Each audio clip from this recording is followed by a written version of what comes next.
Hello everyone, today we're going to make a reaction to the evolution of the leprechaun. And this is made by Talent Anime, and this is about a leprechaun from 1993.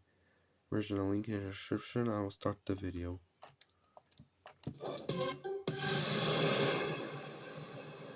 The Leprechaun is a C-tier villain with an A-tier evolution, and there's nowhere he won't go to recover his gold. Let's go through his looks, abilities, and story animated.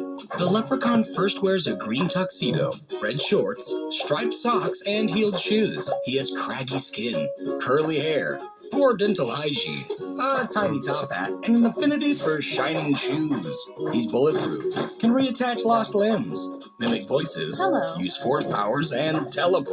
After searching for his lost shilling, he's fed a four-leaf clover that melts his skin before falling down a well that gets drenched in gasoline and engulfed in an explosion. In the sequel, the Leprechaun sports a Robin Hood-style getup, complete with cape and pointy hat, and his hair is longer and lighter. In this film, strangely, his nails are sometimes red.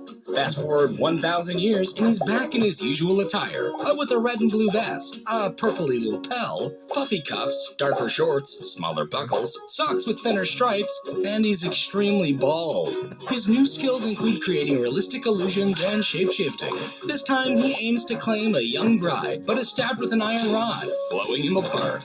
In the third film, Lep first appears as a stone statue, but after his medallion is removed, he's brought back to life. His lapel is no longer purple, his vest is a dark blue, and his sleeves feature an additional chain. His shorts are now brown, his sock stripes are even thinner, his shoe buckles are rounder, and his skin is more heavily dotted. He also dresses in a lawyerly outfit, religious robes, a psychic getup, doctor scrubs, and magician's attire. This film also portrays him expanding people to explosion, and reveals that his bite, mixed with his blood, can turn his victim into a Lep-human hybrid.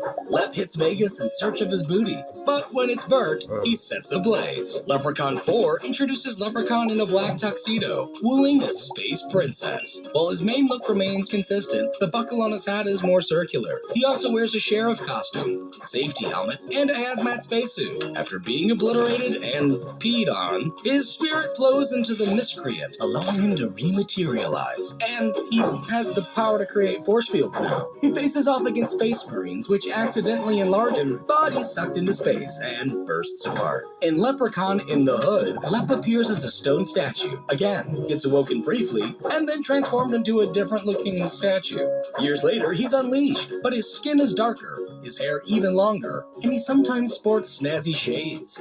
His new powers consist of creating electrical currents and possessing people. He hits the Hood looking for his magical flute, and then steps in to manage a rising rap star. And back to the Hood, Leprechaun's clothes are darker, and he wears a long coat, a frilly dress shirt, and a fancy cloak. His top hat is taller, and his face is slightly orange in tone. He lacks most of his powers, but his eyes can glow demon red. He's condemned and dragged into hell. Then, when his gold is discovered, he climbs out to reclaim it. But he gets crisped in an oven, shot with clover-laced bullets, and knocked into wet cement. The reboot, Leprechaun Origins, features a hunched goblin with an extremely deformed face. He can be imprisoned by ancient monoliths and loves to feast on tasty people, but he's easily decapitated and promptly forgotten. Ignoring all the sequels, Leprechaun Returns opens with one of Lep's survivors accidentally ingesting his well water, leading to Lep's rebirthing. He appears shorter and sports a brown suit, socks with much thinner stripes, an overcoat covered in fungus, while his nose is hooked and his skin is green and he has yellow eyes, more curved ears, and longer hair. His hat is smaller and covers up a prominent bald spot. He can now remove his face and also hide inside of his hat.